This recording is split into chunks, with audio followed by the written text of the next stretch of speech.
Hi, guys. So we are going to read the first section for the week. We'll start with pages 31, and the chapter is called The Deal. Mom and Mr. Tushman were talking when we got back to the office. Mrs. Garcia was the first to see us come back, and she started smiling her shiny smile as we walked in. So, August, what did you think? Did you like what you saw? She asked. Yeah, I nodded, looking over at Mom. Jack, Julian, and Charlotte were standing by the door, not sure where to go or if they were still needed. I wondered what else they'd been told about me before they'd met me. Did you see the baby chick? Mom asked me. As I shook my head, Julian said, Are you talking about the baby chicks in science? Those got donated to a farm at the end of those get donated to a farm at the end of every school year. Oh, said Mom, disappointed. But they hatch new ones every year in science, Julian added, so August will be able to see them again in the spring. Oh, good, said Mom, eyeing me. They were so cute, August. I wish she wouldn't talk to me like I was a baby in front of other people. So, August, said Mr. Tushman, did these guys show you around enough, or do you want to see more? I realize I forgot to ask them to show you the gym. We did anyway, Mr. Tushman, said Julian. Excellent, said Mr. Tushman. And I told him about the school play and some of the electives, said Charlotte. Oh no, she said suddenly. We forgot to show him the art room. That's okay, said Mr. Tushman. But we can show it to him now, Charlotte offered. Don't we have to pick Via up soon? I said to Mom. That was our signal for my telling Mom if I really wanted to leave. Oh, you're right, said Mom, getting up. I could tell she was pretending to check the time on her watch. I'm sorry, everybody, I lost track of the time. We have to go pick up my daughter at her new school. She's taking an unofficial tour today. This part wasn't a lie, that Via was checking out her new school today. The part that was a lie was that we were picking her up at the school, which we weren't. She was coming home with Dad later. Where does she go to school? Asked Mr. Tushman, getting up. She's starting Faulkner High School this fall. Wow, that's not an easy school to get into. Good for her. Thank you, said Mom, nodding. It'll be a bit of a schlep, though. The A train down to 86th, then the crosstown bus all the way to the east side. Takes an hour that way, but it's just a 15-minute drive. It'll be worth it. I know a couple of kids who got into Faulkner and loved it, said Mr. Tushman. We should really go, Mom, I said, tugging at her pocketbook. We said goodbye kind of quickly after that. I think Mr. Tushman was a little surprised that we were leaving so suddenly, and then I wondered if he would blame Jack and Charlotte, even though it was really only Julian who made me feel kind of bad. Everyone was really nice, I made sure to tell Mr. Tushman before we left. I look forward to having you as a student, said Mr. Tushman, patting my back. Bye, I said to Jack, Charlotte, and Julian, but I didn't look at them, or look up at all, until I left the building. Home. As soon as we had walked at least half a block from the school, Mom said, So, how'd it go? Do you like it? Not yet, Mom. When we get home, I said. The moment we got inside the house, I ran to my room and threw myself onto my bed. I could tell Mom didn't know what was up, and I guess I really didn't either. I felt very sad and a tiny bit happy at the exact same time, kind of like that laughing, crying feeling all over again. My dog, Daisy, followed me into the room, jumped up on the bed, and started licking me all over my face. Who's a good girlie? I said in my dad voice. Who's a good girlie? Is everything okay, sweetness? Mom said. She wanted to sit down beside me, but Daisy was hogging the bed. Excuse me, Daisy. She sat down, nudging Daisy over. Were those kids not nice to you, Augie? Oh, no, I said, only half lying. They were okay. But were they nice? Mr. Tushman went out of his way to tell me what sweet kids they are. Uh-huh, I nodded, but I kept looking at Daisy, kissing her on the nose and rubbing her ear until her back leg did that little flea scratch shake. That boy Julian seemed especially nice, Mom said. Oh, no, he was the least nice. I liked Jack, though. He was nice. I thought his name was Jack Will, but it's just Jack. Wait, maybe I'm getting them confused. Which one was the one with the dark hair that was brushed forward? Julian. And he wasn't nice? Nope, not nice. Oh, she thought about this for a second. Okay, so is he the kind of kid who's one way in front of grown-ups and another way in front of kids? Yeah, I guess. Ah, hate those, she answered, nodding. He was like, So, August, what's the deal with your face? I said, looking at Daisy the whole time. Were you in a fire or something? Mom didn't say anything. When I looked up at her, I could tell she was completely shocked. He didn't say it in a mean way, I said quickly. He was just asking. Mom nodded. But I really like Jack, I said. He was like, "Shut up, Julian." And Charlotte was like, "You're so rude, Julian." Mom nodded again. She pressed her fingers on her forehead like she was pushing against a headache. "I'm so sorry, Augie," she said quietly. Her cheeks were bright red. "No, it's okay, Mom, really. You don't have to go to school if you don't want, sweetie." "I want to," I said. "Augie." "Really, Mom, I want to." And I wasn't lying. First day jitters. Okay, so I admit that the first day of school I was so nervous that the butterflies in my stomach were more like pigeons flying around my insides. Mom and Dad were probably a little nervous, too, but they acted all excited for me, taking pictures of me and Via before we left the house since it was Via's first day of school, too. Up until a few days before, we still weren't sure I would be going to school at all. After my tour of the school, Mom and Dad had reversed sides on whether I should go or not.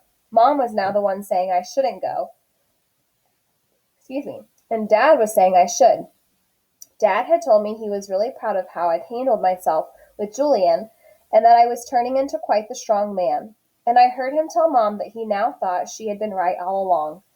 But Mom, I could tell, wasn't so sure anymore. When Dad told her that he and Via wanted to walk me to school today, too, since it was on the way to the subway station, Mom seemed relieved that we would all be going together, and I guess I was, too. Even though Beecher Prep is just a few blocks from our house, I've only been on that block a couple of times before. In general, I try to avoid blocks where there are lots of kids roaming around. On our block, everybody knows me, and I know everybody. I know every brick and every tree trunk and every crack in the sidewalk. I know Mrs. Grimaldi, the lady who's always sitting by her window, and the old guy who walks up and down the street whistling like a bird. I know the deli on the corner where Mom gets our bagels, and the waitresses at the coffee shop, who all call me Honey and give me lollipops whenever they see me. I love my neighborhood of North River Heights, which is why it was so strange to be walking down these blocks feeling like it was all new to me suddenly. Amesford Avenue, a street I've been down a million times, looked totally different for some reason. Full of people I never saw before, waiting for buses, pushing strollers.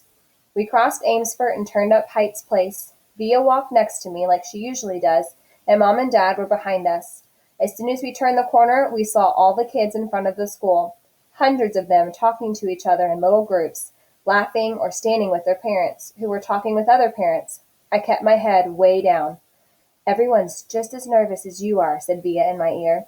"Just remember that this is everyone's first day of school, okay?" Mr. Tushman was greeting students and parents in front of the school entrance. I have to admit, so far, nothing bad had happened. I didn't catch anyone staring or even noticing me. Only once did I look up to see some girls looking my way and whispering with their hands cupped over their mouths. But they looked away when they saw me notice them. We reached the front entrance. "Okay, so this is it, big boy," said Dad, putting his hands on the top of my shoulders. "Have a great first day. I love you," said Via, giving me a big kiss and hug. "You too," I said. "I love you, Augie," said Dad, hugging me. "Bye." Then Mom hugged me, but I could tell she was about to cry, which would have totally embarrassed me, so I just gave her a fast, hard hug, turned, and disappeared into the school. Locks. I went straight to room 301 on the third floor. Now I was glad I'd gone on that little tour because I knew exactly where to go and didn't have to look up once. I noticed that some kids were definitely staring at me now. I did my thing of pretending not to notice. I went inside the classroom, and the teacher was writing on the chalkboard while all the kids started sitting at different desks. The desks were in a half circle facing the chalkboard, so I chose the desk in the middle toward the back, which I thought would make it harder for anyone to stare at me. I still kept my head way down, just looking up enough from under my bangs to see everyone's feet. As the desk started to fill up, I did notice that no one sat down next to me. A couple of times someone was about to sit next to me, then changed his or her mind at the last minute and sat somewhere else. "Hey, August," it was Charlotte, giving me her little wave as she sat down at a desk in the front of the class. Why anyone would ever choose to sit way up front in a class, I don't know. "Hey," I said, nodding hello. Then I noticed Julian was sitting a few seats away from her, talking to some other kids. I know he saw me, but he didn't say hello. Suddenly, someone was sitting down next to me. It was Jack Will. "Jack." "What's up?" he said, nodding at me.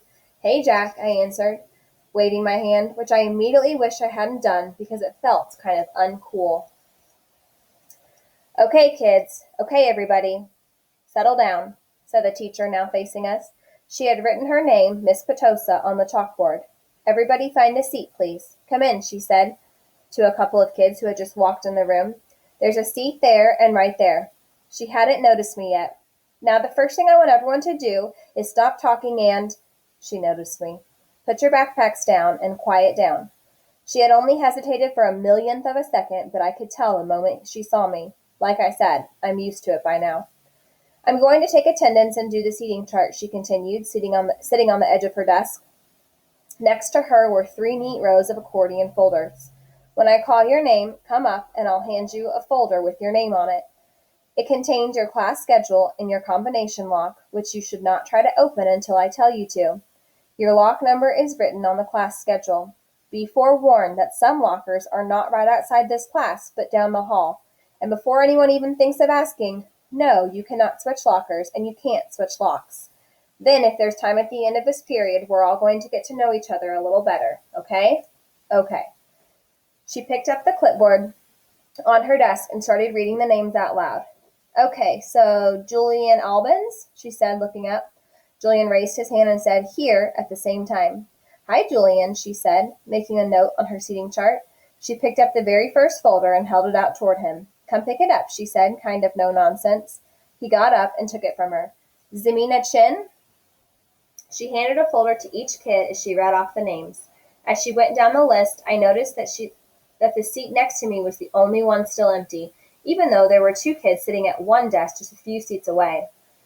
When she called the name of one of them, a big kid named Henry Joplin, who already looked like a teenager, she said, Henry, there's an empty desk right over there. Why don't you take that seat, okay? She handed him his folder and pointed to the desk next to mine. Although I didn't look at him directly, I could tell Henry did not want to move next to me, just by the way he dragged his backpack on the floor as he came over, like he was moving in slow motion. Then he plopped his backpack up really high on the right side of the desk so it was kind of like a wall between his desk and mine. Maya Markowitz, Miss Potosa was saying. Here, said a girl about 4 desks down from me. Miles Norrie? Here, said the kid that had been sitting with Henry Joplin. As he walked back to his desk, I saw him shoot Henry a poor you look. August Pullman, said Miss Potosa. Here, I said quietly, raising my hand a bit. Hi, August, she said, smiling at me very nicely when I went up to get my folder. I kind of felt everyone's eyes burning into my back for the few seconds I stood in the front of the class, and everybody looked down when I walked back to my desk. I resisted spinning the combination when I sat down, even though everyone else was doing it, because she had specifically told us not to. I was already pretty good at opening locks anyway, because I've used them on my bike. Henry kept trying to open his lock, but couldn't do it. He was getting frustrated and kind of cursing under his breath. Miss Potosa called out the next few names. The last name was Jack Will. After she handed Jack his folder, she said, Okay, so everybody write your combinations down somewhere safe that you won't forget, okay? But if you do forget, which happens at least 3.2 times per semester, Mrs. Garcia has a list of all the combination numbers. Now go ahead, take your locks out of your folders, and spend a couple of minutes practicing how to open them, though I know some of you went ahead and did that anyway. She was looking at Henry when she said that. And in the meanwhile, I'll tell you guys a little something about myself, and then you guys can tell me a little about yourselves, and we'll get to know each other. Sound good? Good. She smiled at everyone, though I felt like she was smiling at me the most. It wasn't a shiny smile like Mrs. Garcia's smile, but a normal smile, like she meant it. She looked very different from what I thought teachers were going to look like. I guess I thought she'd look like Miss Fowl from Jimmy Neutron, an old lady with a big bun on top of her head.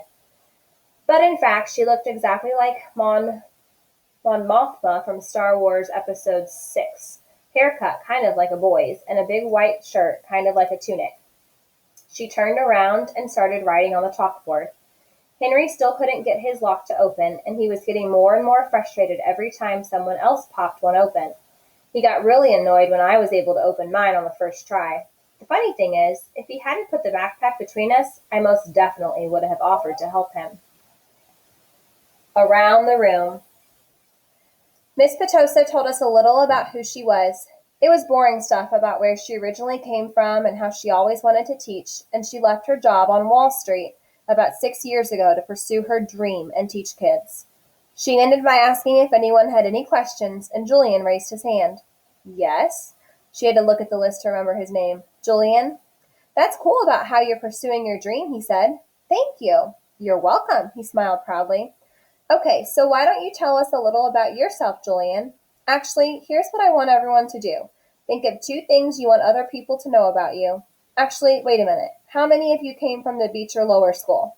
About half the kids raised their hands. Okay, so a few of you already know each other. But the rest of you, I guess, are new to the school, right? Okay, so everyone think of 2 things you want other people to know about you. And if you know some of the other kids, try to think of things they don't already know about you. Okay? Okay. So let's start with Julian and we'll go around the room. Julian scrunched up his face and started tapping his forehead like he was thinking really hard. Okay, whenever you're ready, Miss Petosa said. Okay, so number 1 is that, do me a favor and start with your names, okay? Miss Petosa interrupted. It'll help me remember everyone. Oh, okay. So my name is Julian, and the number 1 thing I'd like to tell everyone about myself is that I just got Battleground Mystic for my Wii, and it's totally awesome. And the number 2 thing is that we got a ping pong table this summer. Very nice. I love ping pong, said Miss Petosa. Does anyone have any questions for Julian? Is Battleground Mystic multiplayer or 1 player? Said the kid named Miles. Not those kinds of questions, guys, said Miss Petosa. Okay, so how about you? She pointed to Charlotte, probably because her desk was closest to the front. Oh, sure. Charlotte didn't hesitate for even a second, like she knew exactly what she wanted to say. My name is Charlotte. I have 2 sisters, and we just got a new puppy named Suki in July. We got her from an animal shelter, and she's so cute. That's great, Charlotte. Thank you, said Miss Petosa. Okay, then, who's next? Lamb to the slaughter. Like a lamb to the slaughter, something that you say about someone who goes somewhere calmly, not knowing that something unpleasant is going to happen to them. I Googled it last night. That's what I was thinking when Miss Petosa called my name, and suddenly it was my turn to talk. My name is August, I said, and yeah, I kind of mumbled it. What? Said someone. Can you speak up, honey? Said Miss Petosa. My name is August, I said louder, forcing myself to look up. I have a sister named Bea and a dog named Daisy, and that's it. Wonderful, said Miss Petosa. Anyone have questions for August? No one said anything. Okay, you're next, said Miss Petosa to Jack. Wait, I have a question for August, said Julian, raising his hand. Why do you have that tiny braid in the back of your hair? Is that like a Padawan thing? Yeah. I shrugged, nodded. What's a Padawan thing? Said Miss Petosa, smiling at me. It's from Star Wars, answered Julian. A Padawan is a Jedi apprentice. Oh, interesting, answered Miss Petosa, looking at me. So are you into Star Wars, August? I guess. I nodded, not looking up because what I really wanted was to just slide under the desk. Who's your favorite character? Julian asked. I started thinking, maybe he wasn't so bad. Jango Fett. What about Darth Sidious? He said. Do you like him? Okay, guys, you can talk about the Star Wars stuff at recess, said Miss Petosa cheerfully. But let's keep going. We haven't heard from you yet, she said to Jack. Now it was Jack's turn to talk, but I admit I didn't hear a word he said. Maybe no one got the Darth Sidious thing, and maybe Julian didn't mean anything at all. But in Star Wars Episode 3, Revenge of the Sith, Darth Sidious's face gets burned by Sith lightning and becomes totally deformed. His skin gets all shriveled up and his whole face just kind of melts. I peeked at Julian and he was looking at me. Yeah, he knew what he was saying. All right, that is the end of the first section, so you can go and answer your questions now.